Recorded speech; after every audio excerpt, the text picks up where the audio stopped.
ಕಾಲೇಜಿಗೆ ಹೋಗೋ ವಯಸ್ಸು, ಹುಡುಗಾಟಿಕೆ ವಯಸ್ಸು, 19 ವರ್ಷ. ಅದು ಹೇಗೆ ಉದ್ಯಮ ಮಾಡಬೇಕು ಅಂತ ಅನ್ನಿಸ್ತು? ಮೊದಲು ನಾವು ಖಾದಿ ಬಟ್ಟೆಯಿಂದ ಶುರು ಮಾಡಿದ್ವಿ. ನೀವು 19 ವರ್ಷಕ್ಕೆ ಬಿಸ್ನೆಸ್ ಮಾಡಿದ್ರಿ. ನಿಮ್ಮ ಬಂಡವಾಳ ಏನಿತ್ತು ಅವಾಗ? 20 ಕೋಟಿ. ಎಷ್ಟೋ ದೊಡ್ಡ ದೊಡ್ಡ ಉದ್ಯಮಗಳು ಈ ಕರೋನಾ ಟೈಮಲ್ಲಿ ಬಿದ್ದು. ನೀವು ಹೇಗೆ ಸಸ್ಟೈನ್ ಆದ್ರೆ? ನಿಮ್ಮದು ಎಲ್ಲ ಆಯುರ್ವೇದ ವಸ್ತುಗಳು ಮುಸ್ತಿರಾಕಿ ತೆಗೆದು ಚಾಲು ಇಡ್ರಿ ಅಂಥೇಳಿ. ನೀವೀಗ ಗಾಣದೆಣ್ಣೆ ಒಂದು ಉಲ್ಲೇಖ ಮಾಡಿದ್ರಿ, ಪ್ರೈಸ್ ವಾರ್ ಅನ್ಸಲ್ವಾ? ಹಾಂ, ಇದು ಬಹಳ ಒಳ್ಳೆಯ ಪ್ರಶ್ನೆ. ನಮ್ಮ ಅಂಗಡಿಯಲ್ಲಿ ಹೆಚ್ಚು ಕಡಿಮೆ 12,000ಕ್ಕಿಂತ ಹೆಚ್ಚಿನ ವಿಧದ ವಸ್ತುಗಳನ್ನು ಇಟ್ಟಿದ್ದೀವಿ. ವೀಕ್ಷಕರೇ ನಮಸ್ಕಾರ. ಇನ್ಸೈಟ್ ರಶ್ ವಿಶೇಷ ಸಂದರ್ಶನಕ್ಕೆ ಸ್ವಾಗತ. ನಮ್ಮ ಜೊತೆ ಒಬ್ಬರು ವಿಶೇಷವಾದಂಥ ಅತಿಥಿ ಇದ್ದಾರೆ. 19ನೇ ವರ್ಷಕ್ಕೆ ಒಂದು ಉದ್ಯಮವನ್ನು ಪ್ರಾರಂಭಿಸಿ ದೊಡ್ಡದಾದಂಥ ಒಂದು ಉದ್ಯಮವನ್ನು ಮಾಡಿದಂಥ ವ್ಯಕ್ತಿ ಪ್ರಭು ಪಾಟೀಲ್ ಅವರೇ, ಕಾರ್ಯಕ್ರಮಕ್ಕೆ ಸ್ವಾಗತ. ನಮಸ್ಕಾರ ಸರ್. ಕಾಲೇಜಿಗೆ ಹೋಗೋ ವಯಸ್ಸು, ಹುಡುಗಾಟಿಕೆ ವಯಸ್ಸು, 19 ವರ್ಷ. ಅದು ಹೇಗೆ ಉದ್ಯಮ ಮಾಡಬೇಕು ಅಂತ ಅನ್ನಿಸ್ತು? ಮೊದಲಿಗೆ ನಾವು ಉದ್ಯಮವನ್ನು ಶುರು ಮಾಡಬೇಕು ಅಂತ ಮಾಡಿದ್ದಲ್ಲ. ಇನ್ನು ನಾನು PUC ಇರಬೇಕಾದ್ರೆ ನಮ್ಮ ಇನ್ನೊಬ್ಬ ಸ್ನೇಹಿತನಿಂದ ರಾಜೀವ್ ದೀಕ್ಷಿತರ CD ನನಗೆ ಸಿಕ್ತು. ಅದು ಕನ್ನಡದಲ್ಲಿ ಅನುವಾದ ಆಗಿದ್ದು. ರಾಜೀವ್ ದೀಕ್ಷಿತರ CDಗಳ ಸಿಕ್ಕ ಮೇಲೆ ಆಮೇಲೆ ಅವ್ರದ್ದೆಲ್ಲ ವಿಚಾರಗಳನ್ನು ಕೇಳಿ ಅನಿಸಿದ್ದೇನಪ್ಪ ಅಂತಂದರೆ, ಇದು ಇಷ್ಟು ಅದ್ಭುತವಾದ ವಿಚಾರಗಳನ್ನು ರಾಜೀವ್ ದೀಕ್ಷಿತರು ಎಲ್ಲ ಹಂಚ್ಕೊಂಡಿದ್ದಾರೆ. ನಾವು ಇದ್ರ ಬಗ್ಗೆ ಕುರಿತು ಏನಾದರೂ ಮಾಡಬೇಕಲ್ಲ ಅಂಥೇಳಿ ಫಸ್ಟ್ ಅದು ಒಂದು ಥಾಟ್ ಫಸ್ಟ್ ಬಂದಿದ್ದು ಅಲ್ಲಿ. ಅದಾದಮೇಲೆ ನಾವು ಶುರು ಮಾಡಿದ್ದು ಒಂದು 5-6 ಜನದ ತಂಡ ಕಟ್ಕೊಂಡು ಪ್ರತಿ ಏರಿಯಾಗೆ ಹೋಗಿ ಒಂದು ಸಣ್ಣ ಪುಟ್ಟ ರ್ಯಾಲಿ ಮಾಡಿ ಅವೇರ್ನೆಸ್ ಮೂಡಿಸುವಂಥ ಕಾರ್ಯಕ್ರಮಗಳು ಶುರು ಮಾಡಿದ್ವಿ. ಆಮೇಲೆ ಶುರು ಮಾಡಿದ್ಮೇಲೆ ಅಲ್ಲಿ ಕೆಲವೊಂದಿಷ್ಟು ಪ್ರಶ್ನೆಗಳು ಯಾವ ಥರ ಬಂದವಪ್ಪ ಅಂದ್ರೆ, ಸ್ವದೇಶಿಗಳು ಎಲ್ಲಿ ಸಿಗ್ತಾವೆ ಸ್ವದೇಶಿ ವಸ್ತುಗಳು, ಅಥವಾ ಇನ್ನು ಕೆಲವೊಬ್ರು ಹೆಂಗಂತೀರಂದ್ರೆ, ನಾವೆಲ್ಲ ನಮ್ಮ ದೇಶದಂದೇ ಖರೀದಿ ಮಾಡ್ತೀವಿ, ನಾವೇನು ಬೇರೆ ದೇಶಕ್ಕೆ ಹೋಗಿ ತರಂಗಿಲ್ಲ. ಅಂದ್ರೆ ನಮ್ಮ ದೇಶದೊಳಗೆ ಸಿಗೋಂಥ ಎಲ್ಲ ವಸ್ತುಗಳು ಇಲ್ಲೇ ತಯಾರಾಗೋದು ಅಂಥೇಳಿ ಒಂದು ಕಲ್ಪನೆ ಇತ್ತು. ಆಮೇಲೆ ನಾವು ಹಾಗೆ ಬರ್ತಾ ಈಗ ಇದು ನಾವು ಇನ್ನೂ ಸರಿಯಾಗಿ ಜನಕ್ಕೆ ಮುಟ್ಟಬೇಕು ಅಂತಂದ್ರೆ ನಾವು ಸ್ವದೇಶಿ ಒಂದು ಎಲ್ರಿಗೂ ಇನ್ನೂ ಸರಿಯಾಗಿ ರೀಚ್ ಆಗಬೇಕು ಅಂತ ಮೊದಲು ನಾವು ಖಾದಿ ಬಟ್ಟೆಯಿಂದ ಶುರು ಮಾಡಿದ್ವಿ. ಅಂದರೆ ಖಾದಿ ಬಟ್ಟೆನ ರೋಡ್ ಸೈಡೆಲ್ಲ ನಾವು ಸ್ಟಾಲ್ ಹಾಕಿ ಮಾಡಿ ಇದರಿಂದ ಹಂತವಾಗಿ ಶುರು ಮಾಡಿದ್ವಿ. ಆಮೇಲೆ ಒಂದು 10x10 ಮಳಿಗೆ ಹಾಕಿದ್ವಿ. ಅದೇ ಹಂತವಾಗಿ ಬೆಳ್ಕೊಂತ ಬಂದಿದೆ. ರಾಜೀವ್ ದೀಕ್ಷಿತರ ಯಾವ ಒಂದು CD ಪ್ರೇರಣೆ ಕೊಡ್ತು ಅಂತ ಹೇಳಿದ್ರೆ, ಯಾಕಾಗಿ ಅದು ನಿಮಗೆ ನಾನು ಕೂಡ ಈ ಒಂದು ದಾರಿಯಲ್ಲಿ ನಡಿಬೇಕು ಅಂತ ಅನ್ನಿಸ್ತು ಅಂತ? ಅಂದರೆ ರಾಜೀವ್ ದೀಕ್ಷಿತರು ಮುಖ್ಯವಾಗಿ ತಮ್ಮ ಎಲ್ಲ ಭಾಷಣಗಳಲ್ಲಿ ಮೊದಲು ಈಗ ಏನು 1947ರಲ್ಲಿ ಸ್ವಾತಂತ್ರ್ಯ ಬಂತು, ಸ್ವಾತಂತ್ರ್ಯ ಬರೋಕ್ಕಿಂತ ಮೊದಲು ಈಗ ನಾವು ನಮಗೆ ಗೊತ್ತಿರೋದು ಬ್ರಿಟಿಷ್ ಈಸ್ಟ್ ಇಂಡಿಯಾ ಕಂಪ್ನಿ ಅಂತ ಅಷ್ಟೇ ಗೊತ್ತಿದೆ. ಬಟ್ ಅದನ್ನು ಮೀರಿ ಹೆಚ್ಚು ಕಮ್ಮಿ ಒಂದು 100ಕ್ಕಿಂತ ಹೆಚ್ಚು ವಿದೇಶಿ ಕಂಪ್ನಿಗಳು ಅವಾಗಿತ್ತು ನಮ್ಮ ದೇಶಕ್ಕೆ. ಆವಾಗ ದೇಶ ಬಿಟ್ಟು ಹೋದವರು ಬ್ರಿಟಿಷರಷ್ಟೇ ಹೋದರು.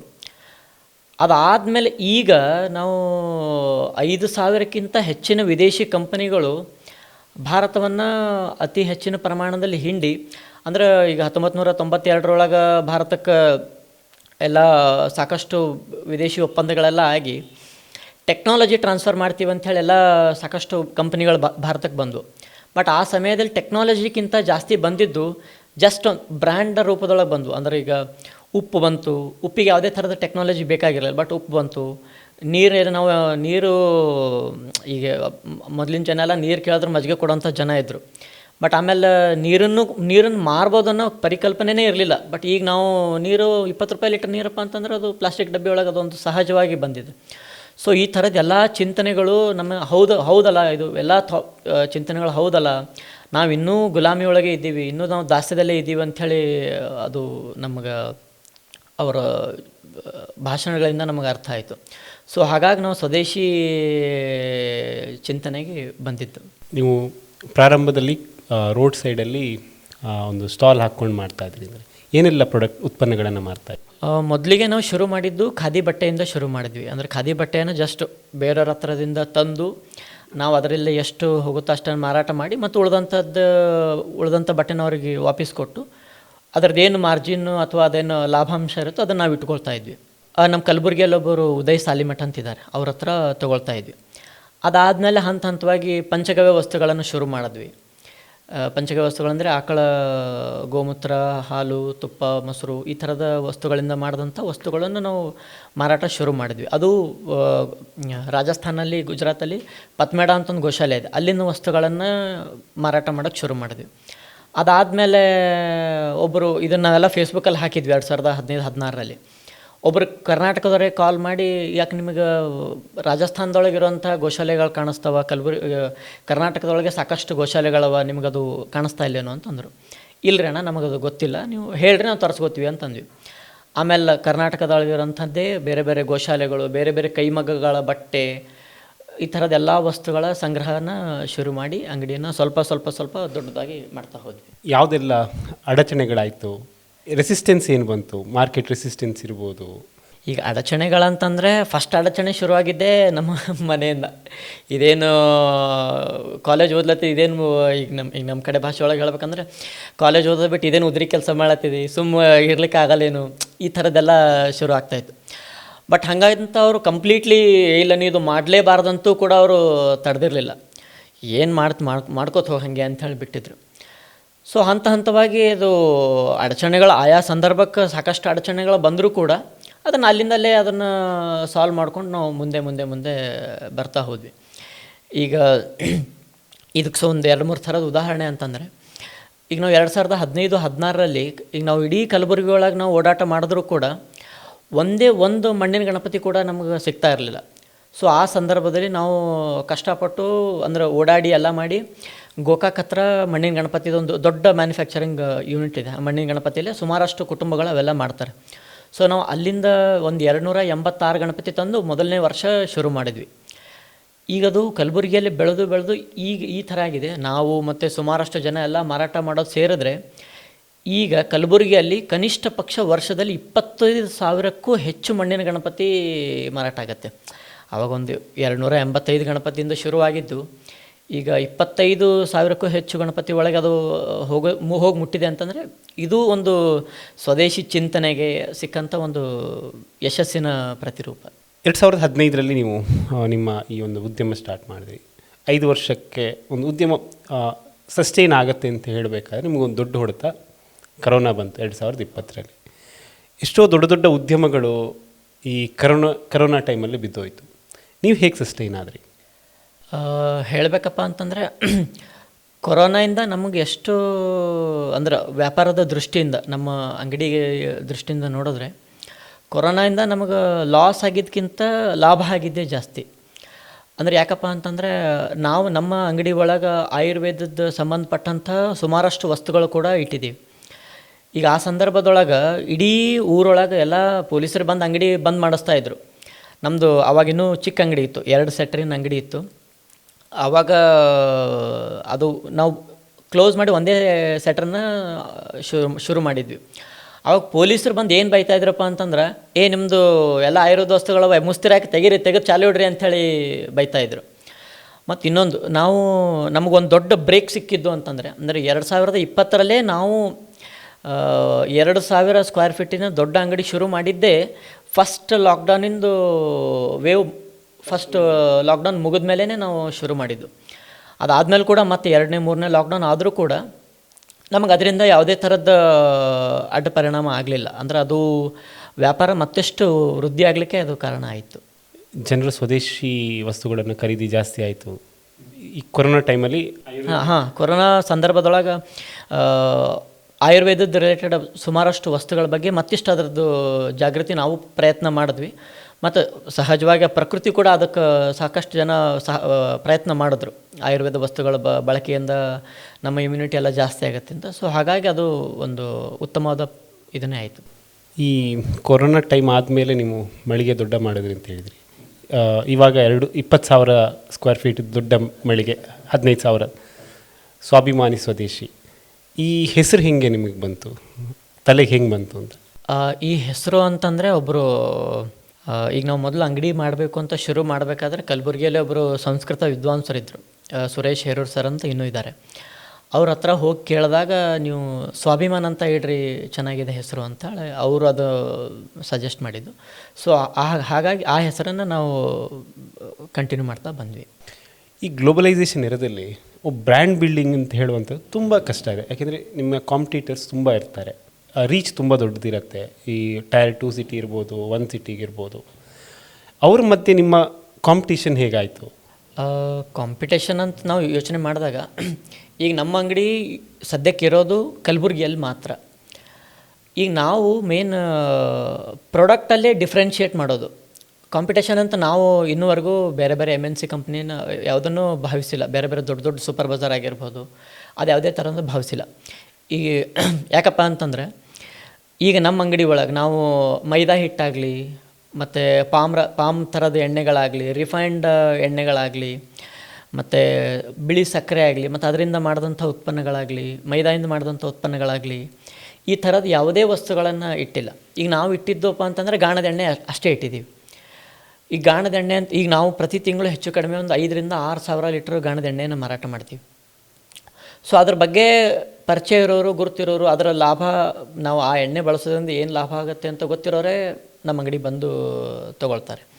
ಈಗ ಸಕ್ಕರೆ ಅಂತ ವಿಷಯಕ್ಕೆ ಬಂದರೆ, ಬಿಳಿ ಸಕ್ಕರೆಯಿಂದ ಸಾಕಷ್ಟು ಆರೋಗ್ಯಕ್ಕೆ ಹಾನಿ ಇದೆ ಅಂತ ಅದು ಎಲ್ರಿಗೂ ಸಹಜವಾಗಿ ಗೊತ್ತೇ ಇದೆ.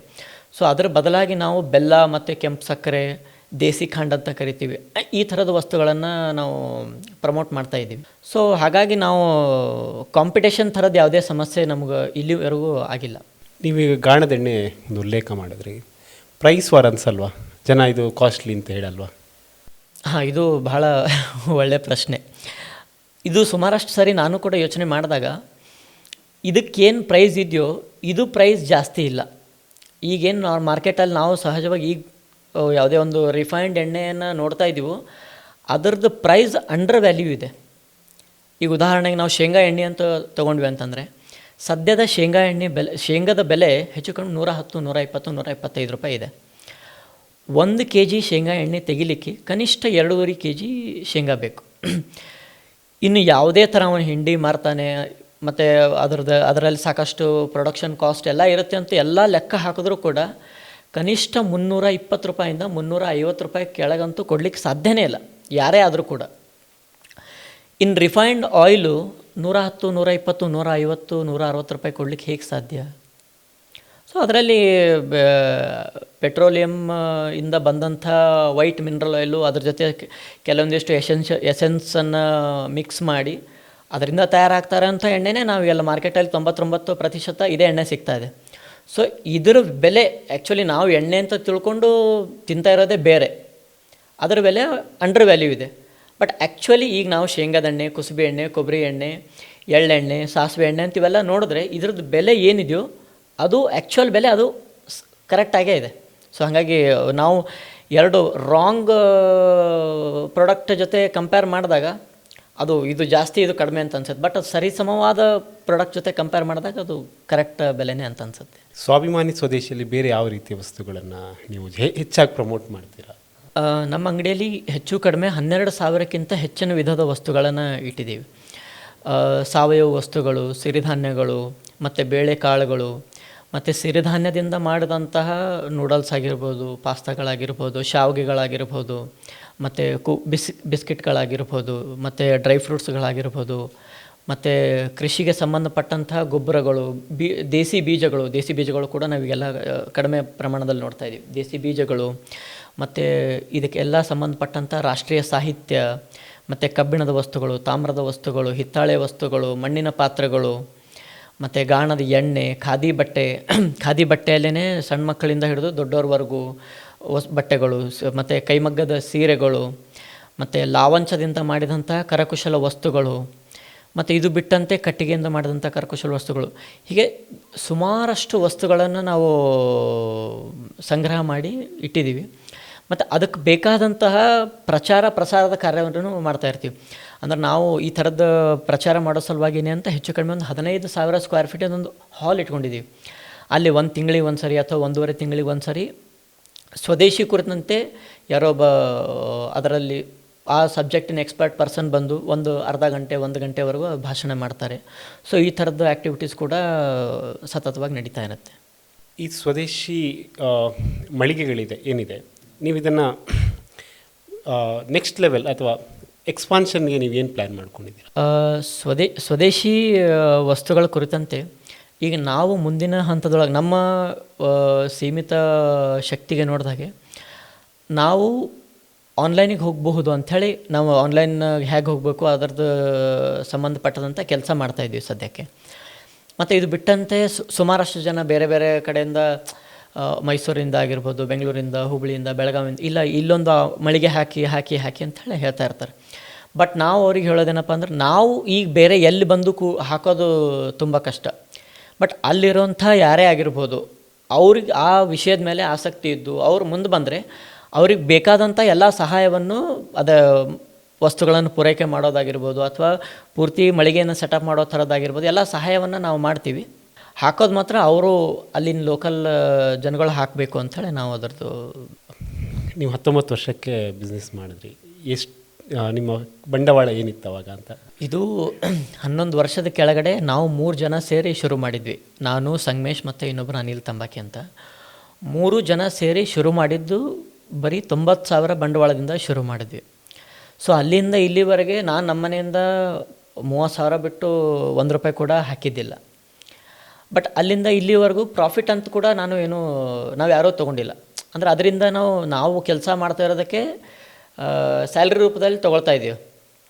ಮತ್ತು ಅದರಿಂದ ಬಂದಂಥ ಲಾಭ ಆಗಿರ್ಬೋದು, ನಷ್ಟ ಆಗಿರ್ಬೋದು, ಅಲ್ಲಿಂದನೇ ಅದರದ್ದು ರೊಟೇಷನ್ ಮಾಡ್ತಾ ನಾವು ಮಾಡ್ಕೊಂಬಂದಿದ್ದೀವಿ ಇಲ್ಲಿವರೆಗೂ. ಕಂಪ್ನಿ ಯಾವ ಮಟ್ಟಕ್ಕೆ ಬೆಳೆದಿದೆ ಅಂತ? ಈಗ ನಮ್ಮದು 2 ಮಳಿಗೆ ಸೇರಿ ಹೆಚ್ಚು ಕಡಿಮೆ 85ಕ್ಕಿಂತ ಹೆಚ್ಚಿನ ಜನ ಅಲ್ಲಿ ಉದ್ಯೋಗ ಮಾಡ್ತಾಯಿದ್ದಾರೆ, ನೇರವಾಗಿ ಕೆಲಸ ಮಾಡ್ತಾಯಿದ್ದಾರೆ. ಮತ್ತು ಅದು ಬಿಟ್ಟಂತೆ ನೂರಾರು ಕುಟುಂಬಗಳು, ಅಂದರೆ ಕರಕುಶಲ ವಸ್ತುಗಳು ಮಾಡೋರಾಗಿರ್ಬೋದು, ಗೃಹ ಉತ್ಪನ್ನಗಳಾಗಿರ್ಬೋದು, ಮತ್ತು ಬೇರೆ ಬೇರೆ ಥರದ ಎಲ್ಲ ವಸ್ತುಗಳ ಸಂಗ್ರಹದಿಂದ ನೂರಾರು ಕುಟುಂಬಗಳ ವಸ್ತುಗಳು ಅಲ್ಲಿ ಬರುತ್ತೆ. ಮತ್ತು ಅದ್ರ ಜೊತೆಗೆ ಈಗ ನಮ್ಮದು ವರ್ಷಕ್ಕೆ 20 ಕೋಟಿಗೂ ಮೀರಿ ನಾವು ವ್ಯಾಪಾರವನ್ನು ಮಾಡ್ತಾಯಿದ್ದೀವಿ. ಒಂದು ವರ್ಷ 2 ಮಳಿಗೆಯನ್ನು ಸೇರಿ 20 ಕೋಟಿಗೂ ಮೀರಿದ ಆದಾಯವನ್ನು ಮಾಡ್ತಾಯಿದ್ದೀವಿ. ಈ ಒಂದು ನಿಮ್ಮ ರೀತಿ ಯುವಕರು ಇರ್ತಾರೆ 19-20 ವರ್ಷಕ್ಕೆ ಕಾಲೇಜ್ ಹೋಗಿ ಅಥವಾ ಕಾಲೇಜ್ ಮುಗಿಸಿದಂಥವ್ರಿಗೆ ಏನೋ ಸ್ವಂತವಾಗಿ ಉದ್ಯೋಗ ಮಾಡಬೇಕು ಅಂತೇಳಿ ಹೇಳುವಂಥವ್ರಿಗೆ ನಿಮ್ಮ ಸಜೆಷನ್ ಏನಿದೆ? ಕಾಲೇಜ್ ಓದ್ತಾ ಏನೇ ಒಂದು ಕೆಲಸ, ಅದು ಪಾರ್ಟ್ ಟೈಮ್ ಆಗಿರ್ಬೋದು, ಒಂದು 2-3 ಗಂಟೆ 3-4 ಗಂಟೆ ಕೆಲಸ ಆಗಿರ್ಬೋದು. ಈಗ ನಾನು ಇದು ಅಂಗಡಿ ಶುರು ಮಾಡೋಕ್ಕಿಂತ ಮೊದಲು ನಾನು 6ನೇ ಅಂದರೆ ನಾನು ಹೆಚ್ಚು ಕಡಿಮೆ ಒಂದು 11 ವಯಸ್ಸು ಇರಬೇಕಾದ್ರಿಂದ ಅಲ್ಲಿಂದ ಒಂದು 5-6 ವರ್ಷ ನಮ್ಮದು ಒಂದು ಕಿರಾಣಿ ಅಂಗಡಿ ಇತ್ತು.